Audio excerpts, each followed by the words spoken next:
नमस्कार बंधुगण आम चैनल सुमन मोटिवेशन को आपनको स्वागत। मृत्यु एक एमिति सत्य जहाँ को कहीं एड़ाई पारिबे नहीं। जी यही संसार को आसी दिने ना दिने तार जीवा निश्चित। किंतु आपण केबे भाबिछंती कि जेतेबेले जणे मनिषर मृत्यु हुए सेतेबेले तार आत्मा शरीर त्याग करी कुआडे जाए। गरुड़ पुराण एवं आमर प्राचीन शास्त्र अनुसार मृत्यु परे मध्य आत्मार मोह तुरंत शेष हुए नहीं।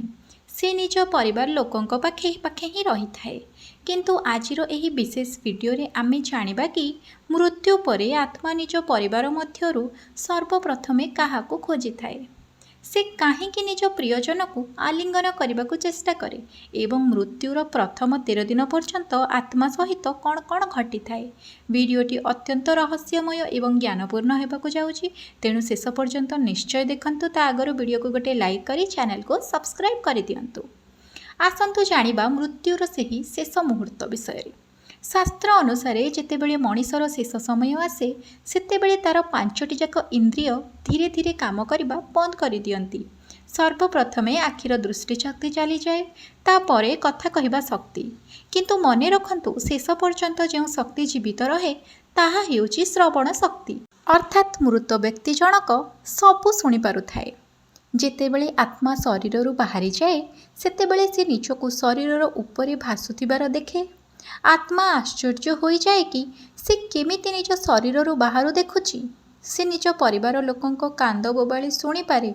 से बुझीपारे नहीं कि समस्ते कांदुछंती काहींकी। वीडियोटी भल लगुतिले निश्चय गोटे लाइक कर दियंतु। सर्वप्रथमे आत्मा काहाकू खोजी थाए। एबे आसंतु जानिबा आमर मुख्य प्रश्नर उत्तर। शरीर त्याग करिबा परे आत्मा सर्वप्रथमे काहाकू खोजे।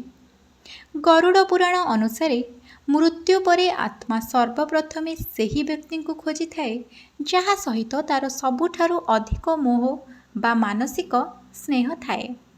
माँ किंबा स्त्री स्वामी जदि जड़े संतानर मृत्यु हुए सी सर्वप्रथमे निज माँ को खोजे। सेही परे जड़े स्वामी बा स्त्री निज जीवन साथी को खोजी थांती। जो व्यक्ति उपरे सबुठारु अधिक भरोसा थाए आत्मा भयभीत थाए, तेणु से निज परिवारर सेही सदस्यों पाखक दौड़ी जाए जी जीवित थिबा समय तार सबु समस्यार समाधान करुथिले। आत्मा सेही व्यक्ति पाखक जाई ताको छुईबाकू चेष्टा करे, ता सहित कथा हेबाकू चेष्टा करे। से कहे मु मरी नाही, मु एठी अछि, मते देख। किंतु भौतिक शरीर नथिबारु ता स्वर केही शुणी पारंती नाही कि तार स्पर्श केही अनुभव करि पारंती नाही। एहा देखि आत्मा अत्यंत व्याकुल और दुखी हो जाए। जदि आपण ए जाय वीडियो देखि सारलेनी चैनल को सब्सक्राइब निहाती करि दियंतु। श्मशान यात्रा एवं आत्मार कष्ट। जितेबले मृतदेह को श्मशान को निया जाए आत्मा मध्य सेही शोभायात्रा पछे पछे चली थाए। से निज प्रियजन मानक कांदुथिबार देखि निजे मध्य व्याकुल होई कांदी थाए। जेतेबले मृतदेह को दाह करा जाए सेतेबले आत्मा संपूर्ण रूपे बुझी जाए कि एबे तार सेही पुराणा शरीर सहित सबु संपर्क तुटीगला। शरीर पाउंस हेबा परे आत्मा पुणी थरे निज घर को फेरी आसे। वर्तमान आसंतु जानिबा प्रथम 13 दिन घरे काहींकी रहे आत्मा।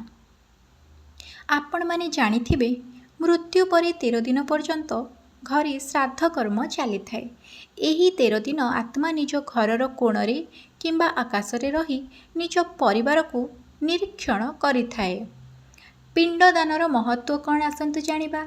एही समय रे परिवार लोक जो पिंडदान एवं खाद्य अर्पण करती आत्मा तार सूक्ष्म रूप से सेही खाद्यर सुवास ग्रहण करे एहा ताकू आगकू जिबा पई शक्ति प्रदान करिथाए।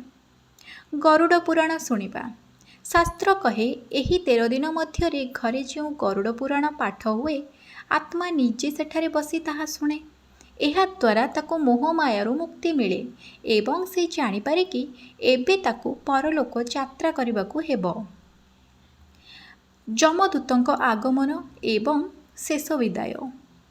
13 दिन शेष होगा पर जेतेबेले श्राद्ध एवं ब्राह्मण भोजन संपन्न हुए आत्मा पाई जमलोकर मार्ग खोली जाए। जमदूत माने आत्मा को नबाकू आसीथांती।